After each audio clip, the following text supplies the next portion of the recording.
Good morning, children. Today, Shashank of 8th A celebrates his birthday. Let us all wish him a very happy birthday. Thank you, అంటే వ్యాస భగవానుడు మనకి గీతని విఘ్నేశ్వరుడికి చెప్తే విఘ్నేశ్వరుడు రాశాడు. కానీ మనకి కురుక్షేత్రంలో శ్రీకృష్ణుడు అర్జునుడికి మనకి భగవద్గీతను ఉపదేశిస్తాడు అనమాట. ఎందుకు అంటే అందరూ నా వాళ్లే, నేను ఎలా చెప్పను, యుద్ధంలోనే దుఃఖపడుతుంటే ఆ దుఃఖాన్ని తొలగించడం కోసం భగవద్గీతను బోధించిన రోజు బయట ప్రపంచానికి తెలిసింది కాబట్టి దాన్ని మనం గీతా జయంతిగా జరుపుకుంటున్నాం. అయితే గీత చదవడం వల్ల వచ్చే లాభం ఏంటంటే మనకి పిల్లలకి సంబంధించినంత వరకు మెమరీ అంటారు చూడండి మీరు. అంటే మనకి కంప్యూటర్ లో అన్ని ఫీడ్ చేసుకుంటున్నప్పుడు అవంతా నిక్షిప్తమై ఉన్నట్టుగానే మనకి బ్రెయిన్ షార్ప్ గా పనిచేస్తుందని, భగవద్గీత శ్లోకాలు చదువుతూ ఉంటే దానివల్ల మనకి తెలివితేటలు అబ్బుతాయని, దానివల్ల మనకు చదువు బాగా వస్తుందనేది భగవద్గీతని చాలా మంది నేర్చుకుంటూ ఉంటారు అనమాట. దానివల్ల పిల్లలు నేర్చుకోవాలని మనందరం కోరుకుంటున్నాం. భగవద్గీత ఒక శ్లోకం గురించి చెప్తాను. సర్వోపనిషదో గావో దోగ్ధ గోపాల నందన పార్థోవస్త సుధీర్భోక్త దుగ్ధం గీతామృతం మహత్. అంటే ఉపనిషత్తులు అన్ని ఆవులుట, గోపాలనందనుడైన శ్రీకృష్ణుడే పాలు పితికేవాడు, పార్థుడు ఆవుదోడ, శుద్ధ బుద్ధి కలిగిన వారు పాలు త్రాగేవారు, అతి మధురమైన గీతయే పాలు. అంటే ఆవు పాలలో ఎన్ని ఔషధ గుణాలు ఉన్నాయో తెలుసా? తల్లి లేని పిల్లలకు ఆవు పాలను మాత్రమే పట్టిస్తారు. కాబట్టి ఆవు పాలలో తాగితే మనకి రోగనిరోధక శక్తి పెరుగుతుంది. దానివల్ల మన గీత కూడా చక్కగా అలవడుతుంది. కాబట్టి మీరు అందరూ కూడా ఆవుపాలు, స్వచ్ఛమైన ఆవుపాలు తాగడానికి ప్రయత్నించండి. గీతని ప్రతిరోజు ఒక్కొక్క శ్లోకం చొప్పున నేర్చుకుని మీరు అందరూ బుద్ధిమంతులు అవుతారని ఆశిస్తున్నాను. తర్వాత ఈ రోజు మనకి వైకుంఠ ఏకాదశి కదా. వైకుంఠ ఏకాదశి యొక్క ప్రాముఖ్యత మనకి విష్ణుమూర్తి పడుకున్నప్పుడు ఆయన పుట్టులో నుంచి ఒక తామర పువ్వు వచ్చిందట. ఆ తామర పువ్వులో నుంచి బ్రహ్మదేవుడు పుట్టాడు. ఆయనకి 4 తలలు ఉంటాయండి. అంటే వేదాల్ని బ్రహ్మదేవుడికి బోధించాడు అనమాట విష్ణుమూర్తి. ఎందుకో నిద్రమత్తులో ఆయన వేదాల్ని మర్చిపోయి ఆయన మెదడులో నుంచి ఆ వేదాలు కాస్త వెళ్ళిపోయి అవి ఎవరు తీసుకున్నారంటే మధుకైటభులు అనే రాక్షసులు ఆ వేదాల్ని దొంగిలించారు. అంటే ఇంకా ఏం భూమి లేదు అక్కడికి, అంత నీరే, నీటిమయం అన్నమాట. ఆ మధుకైటభుల్ని వేదాల్ని ఇవ్వమని అడుగుతారు. సరే వాళ్ళందరూ మేము ఇవ్వము ఈ వేదాల్ని మేము అని చెప్తారు. ఇది విష్ణుమూర్తి ఏమంటాడంటే ఎలా ఇస్తారు మీరు వేదాల్ని అంటే మా యుద్ధం చేయండి, యుద్ధం చేసి మమ్మల్ని గనక జయిస్తే ఆ వేదాన్ని మీకు ఇస్తామని చెప్పారు. ఆ యుద్ధంలో వెతకేడుగులు కూడా సామాన్యులు కాదు, చాలా బలమైన వాళ్ళు. విష్ణుమూర్తితో చివరిదాకా పోరాడుతూనే ఉంటారు. చివరిలో చనిపోతాము అని అనుకున్న సమయంలో వాళ్ళందరూ మాకు ఏదైనా మోక్షాన్ని ఇవ్వండి అని అడిగారట. అయితే ఆ వేదాన్ని ముందు బ్రహ్మదేవుడికి ఇవ్వండి అంటే అలా కాదు, మాకు ఏదైనా ఒక మోక్షాన్ని ఇస్తే అప్పుడు మేము బ్రహ్మదేవుడికి ఇస్తామన్నారు. అప్పుడు వాళ్ళకి మోక్షాలు ఇవ్వాలంటే మనం ఎవరైనా డైరెక్ట్ గా స్వర్గలోకానికి వెళ్ళిపోం, ఒక వేరే వాళ్ళ ద్వారా పట్టుకుంటేనే మనం వెళ్తాం. అయితే దానికి అంటే ఋషులు మామూలు తపస్సు చేస్తూ ఉంటారు కదా, ఆ తపస్సు శక్తి ద్వారా వాళ్ళు వైకుంఠాన్ని చేరుకుంటారు. అప్పుడు ఉత్తర ద్వారం గుండా వెళ్లేలాగా ఆయనకి అనుగ్రహించారు. ఆ ఉత్తర ద్వారం గుండా మమ్మల్ని ఆ రోజు అందరూ కూడా మమ్మల్ని తలుచుకునేలా చేయండి అని విష్ణుమూర్తిని ప్రార్థించి వాళ్ళిద్దరూ కూడా మోక్షాన్ని పొందారు. అది ఈ రోజు యొక్క ప్రత్యేకత. ఇంకా మరొకటి ఏంటంటే ఈ మధుకైటభులు తలలు 2 కూడా అతుక్కుపోతాయి. అతుక్కుపోయినప్పుడు మతి అంటే తెలివితేటలు కదా, అది భూమి కింద ఏర్పడింది. అప్పటి నుంచే భూమి మీద అన్ని రకాలైనటువంటి జంతువులు, పక్షులు, మానవులు జన్మించడం మొదలు పెట్టారనమాట. కాబట్టి ఆ మధుకైటభుల యొక్క ప్రాముఖ్యత గురించి ఒకసారి తలుచుకుంటే విష్ణుమూర్తి ద్వారా మనం ఉత్తర ద్వారం గుండా వైకుంఠాన్ని చేరుకుంటాం అనేది ఈ కథ యొక్క ప్రాముఖ్యత. 3 కోట్ల దేవతలు, 33 కోట్ల దేవతలు శ్రీరంగనాథుని సేవించడానికి భూమి మీద దిగి వస్తారట. కాబట్టి ఎంత పుణ్యం చేసుకుని చూసారు ఈ భూమి. ఆ రకంగా మనం ఒకసారి ఓం నమో భగవతే వాసుదేవాయ విష్ణుమూర్తిని తలుచుకుందాం.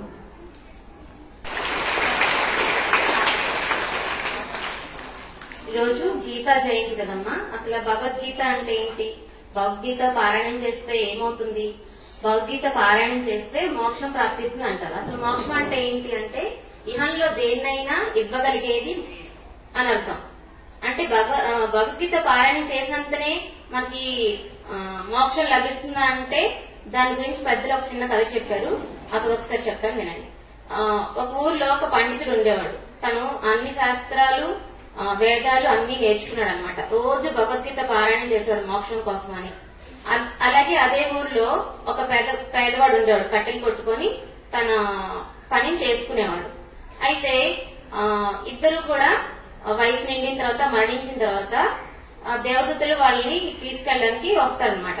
అప్పుడు వారిద్దరిలో మొదటగా పేదవాడిని తీసుకెళ్తూ ఉంటారు. అప్పుడు పండితుడు అడుగుతాడు, అదేంటి ప్రతిరోజు శాస్త్రాలని చదివింది నేను, భగవద్గీత పారాయణం చేసింది నేను కదా, ముందుగా ఆ పేదవాడిని ఎందుకు తీసుకెళ్తున్నారు అని అడుగుతాడు. నువ్వు సకల శాస్త్రాలు చదివావు, భగవద్గీత పారాయణం ప్రతిరోజు చేసావు, కానీ దాన్ని ఎప్పుడూ నీ జీవితానికి అన్వయించుకోలేదు. కానీ పేదవాడికి ఈ పారాయణాలు తెలీదు, ఈ పారాయణం చేయలేదు, ఏ శాస్త్రాలు చదవలేదు, కానీ తను భగవద్గీతలో ఉన్న అన్ని శాస్త్రాలకు తగినట్టుగా తను ఆచరించాడు, తన పనిలో చూపించాడు. అది తను ప్రతి పనిలో కూడా దాన్ని చూపించాడు, కాబట్టి తన్నే ముందు తీసుకెళ్తున్నాం. సో కాబట్టి పఠించడం కన్నా పాటించడం అనేది చాలా ముఖ్యమైన అని అర్థం అనమాట. అర్థమైందా పిల్లలు? సో భగవద్గీత పారాయణం చేసినంతనే మనకు మోక్షం రాదు. భగవద్గీతలోని శ్లోకాల నుంచి మనం మన జీవితానికి అన్వయం చేసుకోవాలి. అందులోని ప్రతి శ్లోకం కూడా మనం మన జీవితంలో ఎటువంటి సమస్యలైనా ఎదుర్కొనడానికి పరిష్కారం అనేది ఉంటుంది అనమాట. సో అది చదివితే మన మోక్షం కాదు, మనం ఏ సమస్యనైనా నెట్టుకు రాగల శక్తి మనకి లభిస్తుంది. అది భగవద్గీత యొక్క సారాంశం అనమాట. భగవద్గీతలోని ఒక శ్లోకం ఇప్పుడు నేను చెప్తాను. యదా సంహరతే ఛాయం కూర్మోగానీవ సర్వశః ఇంద్రియాణింద్రియార్థేభ్యః తస్య ప్రజ్ఞా ప్రతిష్ఠిత. అంటే ఏంటంటే, మీకు తాబేలు తెలుసు కదా, తాబేలు ఏదైనా చిన్న శబ్దం కలిగినా అలజడి కలిగినా ఏం చేస్తుంది, తన ఇంద్రియాలన్నింటినీ కూడా లోపలికి ముడుచుకుంటుంది కదా. అంటే దాని ఇంద్రియ నిగ్రహం తన ఆధీనంలో ఉంచుకుంటుందంట. అంటే తన ఇంద్రియాల్ని తన ఆధీనంలో ఉంచుకుంటుంది. ఏదైనా జరిగితే, తన ఆపద వస్తే తనను రక్షించుకోగలుగుతుంది. తన ఇంద్రియాలన్నింటినీ కూడా తన ఆధీనంలో ఉంచుకుంటుంది. మనం కూడా మన ఇంద్రియాల్ని మన ఆధీనంలో ఉంచుకోవాలి. అంటే మనం రోజు చేసే ఒక మంచి పనులే కాకుండా కొన్నిసార్లు అలవాటుగా పొరపాట్లు కూడా చేస్తూ ఉంటాం. అటువంటి పొరపాట్లు మనం చేసినా మళ్ళీ మన పొరపాట్లు సరిదిద్దుకునేలాగా భగవద్గీత మనకి దారి చూపిస్తుంది అనమాట. భగవద్గీత అనేది మనకు ఒక వెలుగు లాంటిది. ధన్యవాదాలు. చెప్పుకుంటున్నాను. ఓం శ్రీకృష్ణ పరమాత్మనే నమః. శ్రీమద్ భగవద్గీత అథ ప్రథమోధ్యాయః. అర్జున విషాదయోగః. ధృతరాష్ట్ర ఉవాచ ధర్మక్షేత్రే కురుక్షేత్రే సమవేతాయుయుత్సవః మామఖా పాండవాశ్చైవ కిమకుర్వత సంజయ. అంటే, ఓ సంజయ, యుద్ధానికి సన్నద్ధులై నిలిచిన నా వాళ్ళు పాండవులు ఏం చేశారు అని భావం. సంజయ్ ఉవాచ దృష్ట్వా తు పాండవానీకం వ్యూఢం దుర్యోధనస్తథా ఆచార్యముపసంగమ్య రాజా వచనమబ్రవీత్. దుర్యోధనుడు ద్రోణాచార్యుల వారికి ఇలా చెప్తున్నాడు. యుద్ధానికి సన్నద్ధులైన పాండవ సైన్యాలను చూసి దుర్యోధనుడు ద్రోణాచార్యుల వారి దగ్గరికి ఈ విధంగా అంటున్నాడు అని భావం. ధన్యవాదాలు. పేర్లు: గీత, గంగా, గాయత్రి, సీత, సత్య, సరస్వతి, బ్రహ్మ విద్య, బ్రహ్మవల్లి, త్రిసంధ్య, ముక్తగేహిని, అర్ధమాత్ర, చిదానంద, బ్రహ్మ విష్ణు, వయనాశిని, అనంత, పర, తత్వార్థ, జ్ఞానమంజరి. ధన్యవాదాలు.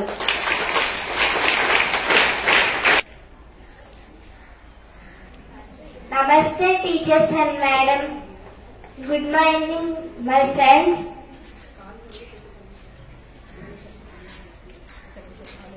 O Sri Krishnaya Paramatmane Namaha.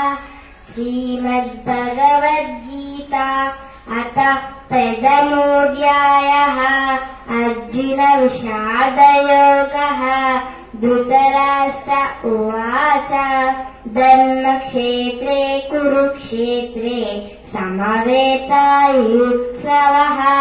मामकाः पाण्डवाश्चैव किमकुर्वत Sanjay.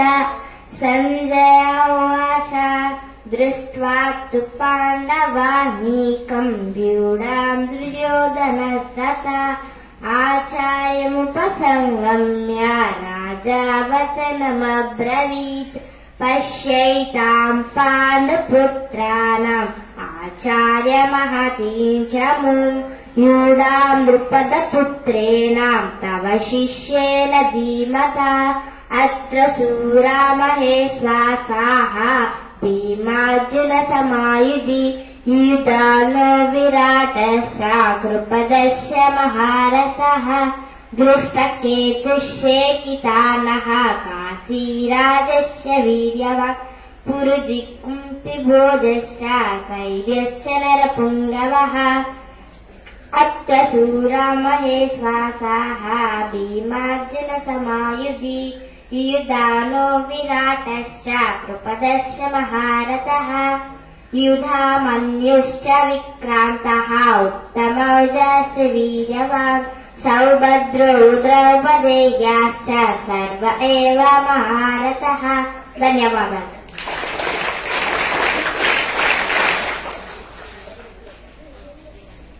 ओम गं गणपते नमः। यदा यदा हि धर्मस्य ग्लानिर्भवति भारतः अभ्युत्थानमधर्मस्य तदात्मानं सृजाम्यहम्। లోకంలో ధర్మం అధోగతి పాలై అధర్మం ప్రబలినప్పుడల్లా నేను ఉద్భవిస్తుంటాను. పరిత్రాణాయ వినాశాయ చ దుష్కృతాం ధర్మ సంస్థాపనార్థాయ సంభవామి యుగే యుగే. సజ్జన సంరక్షణకు దుర్జన సంహారానికి ధర్మ సంస్థాపనకు నేను అన్ని యుగాలలోనూ అవతరిస్తుంటాను. యతే స్థానం తద్యోగైరపి గమ్యతే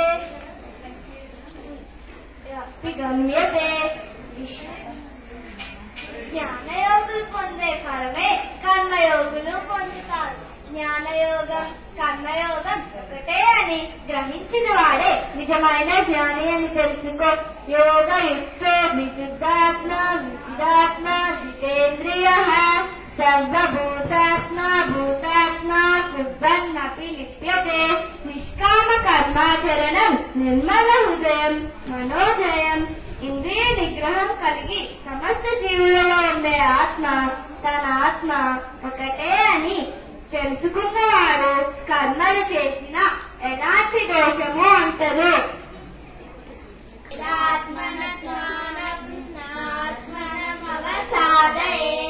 ఆత్మైవ హ్యాత్మనో బంధు ఆత్మైవ రిపురాత్మనః. తన మనస్సే తనకు బంధువు శత్రువు కూడా. కనుక మానవుడు తనను తానే ఉద్ధరించుకోవాలి. తన ఆత్మను అధోగతి పాలు చేసుకోకూడదు. బంధురాత్మాత్మనస్తస్య ఏనాత్మై వాత్మనజితః అనాత్మనస్తు శత్రుత్వే వర్తేతాత్మైవ శత్రువత్. మనస్సును స్వాధీనపరుచుకున్న వాడికి తన మనస్సే బంధువు. మనస్సును జయించని వాడికి మనస్సే ప్రబల శత్రువులాగా ప్రవర్తిస్తుంది.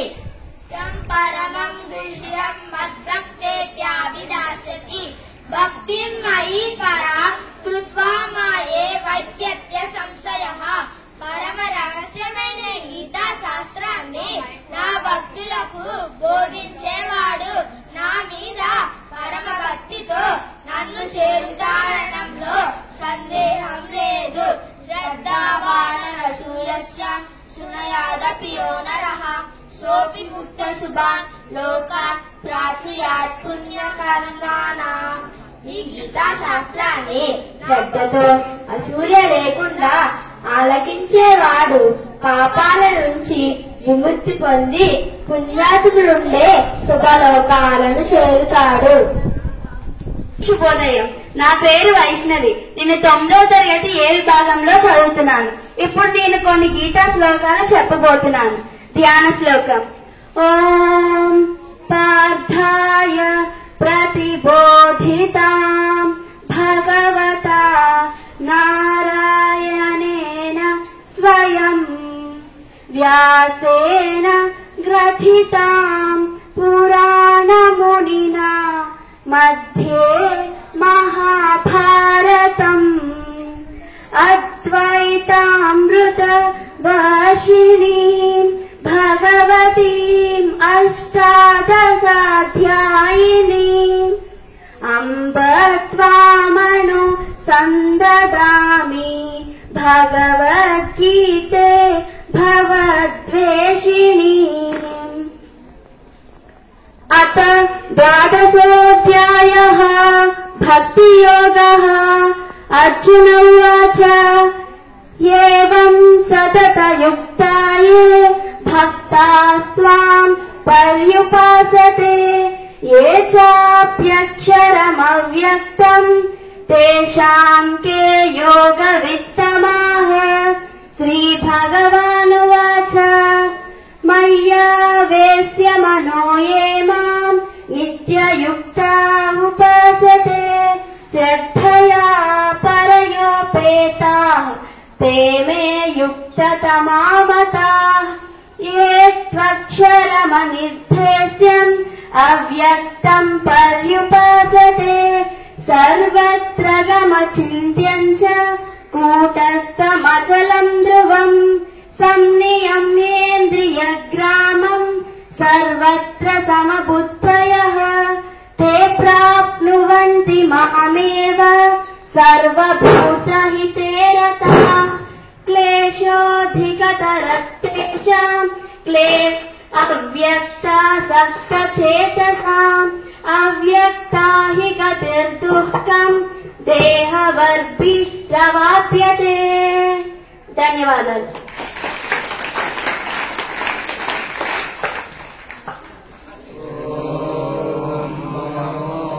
భగవతే వాసుదేవాయ నమః.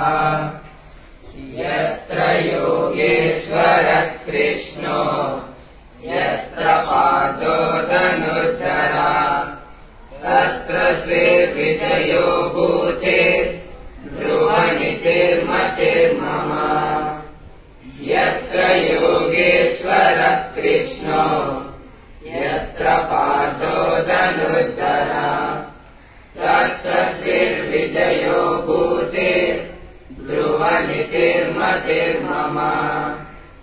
యత్ర యోగేశ్వర కృష్ణో యత్ర పాదో ధనుర్ధరా తత్ర శ్రీర్విజయో భూతే ధ్రువనితిర్మతిర్మమ. హరే కృష్ణ హరే కృష్ణ హరే కృష్ణ కృష్ణ కృష్ణ హరే హరే హరే రామ రామ రామ హరే హరే. ధన్యవాదాలు. Yatra Yogeshwara Krishna, where there is Krishna of all mystics, Yatra Patho Dhanurdhara, and wherever there is Arjuna, the supreme archer, Tatra Sir Vijayo Bhutis, there will also certainly be opulence, victory, extraordinary power and morality. Dhruva Nitir Matirmama, that is my opinion. Thank you.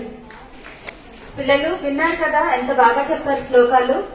ఇప్పుడు మీ అందరికి కూడా ఒక మంచి బహుమతి ఇస్తారన్నారు శివకుమారి గారు. ఏంటంటే ఇప్పుడు first standard నుంచి 10th స్టాండర్డ్ వరకు ప్రతి క్లాస్ కి ఒక క్వశ్చన్ అడుగుతారు.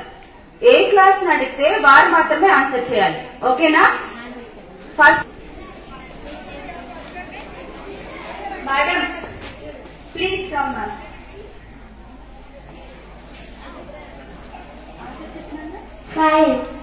పాండవులు అతిథులేనా?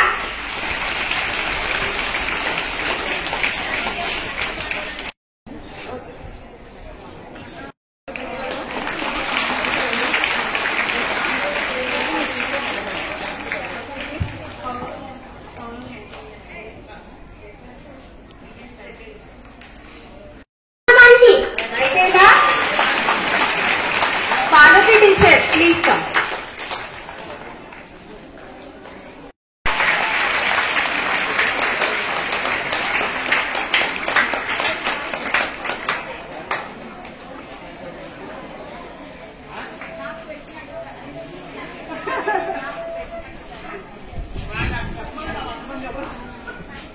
నాకు క్వశ్చన్ అడుగుతారా?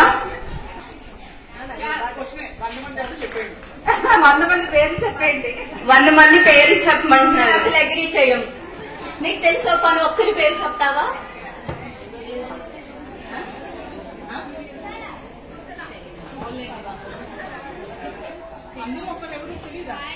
వారికి ప్రశ్న జాగ్రత్తగా వినండి. శ్రీకృష్ణుడు తల్లిదండ్రులు ఎవరు?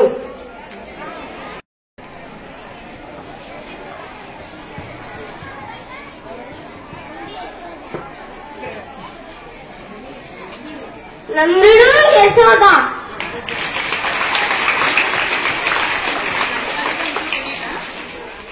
అన్న తల్లిదండ్రులు దేవకి వసుదేవులు. పెంచిన వాళ్ళు ఇప్పుడు చెప్పాడు కదా ప్రణీత్, మరొకసారి వినండి. నందుడు యశోద.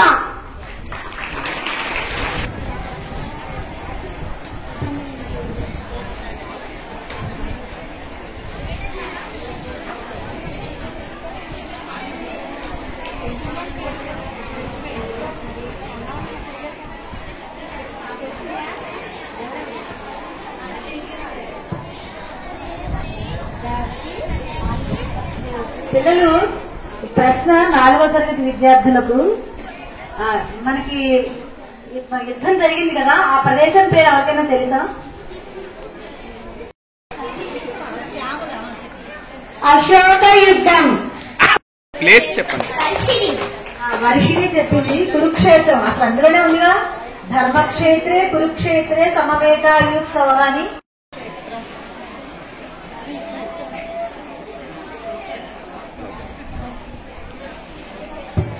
ఫోర్త్ అయిపోయింది కదా.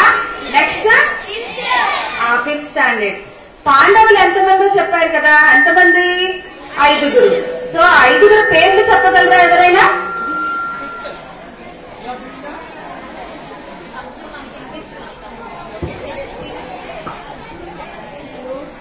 ధర్మరాజు, భీముడు, అర్జునుడు, నకులుడు, సహదేవుడు.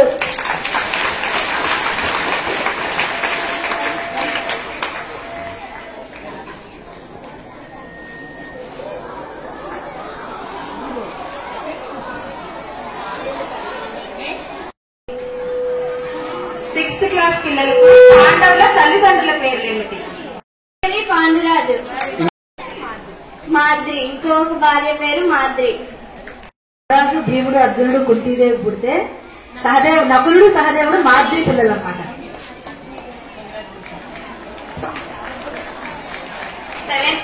7th క్లాస్ వాళ్ళకి కౌరవుల తల్లిదండ్రులు ఎవరు?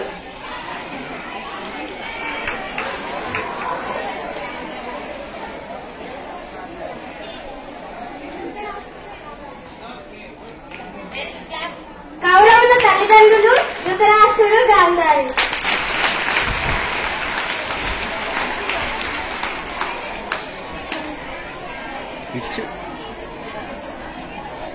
గీతా జయంతిని ఏ మాసం ఏ తిథిన జరుపుకుంటారు?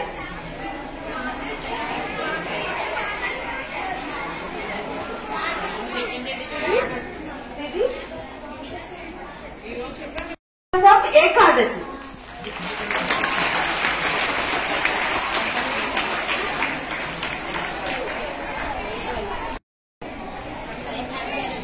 అమ్మా, ఈ ప్రశ్న 9th క్లాస్ వారికి.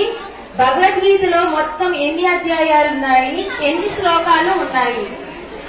ఎవరికి వచ్చో రైస్ చేయనమ్మా హ్యాండ్. 9th పిల్లలు మాత్రమే.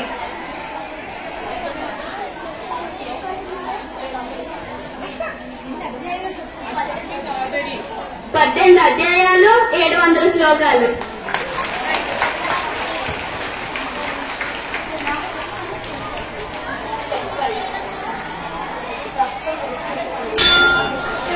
టెన్త్ వాళ్ళకి ప్రస్తుతం కురుక్షేత్ర ప్రదేశం ఎక్కడ ఉంది?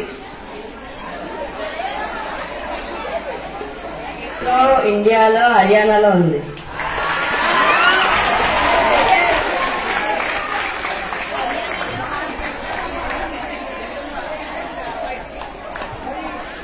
ప్రస్తుతం కురుక్షేత్రానికి ఉత్తరవేది అని పేరు.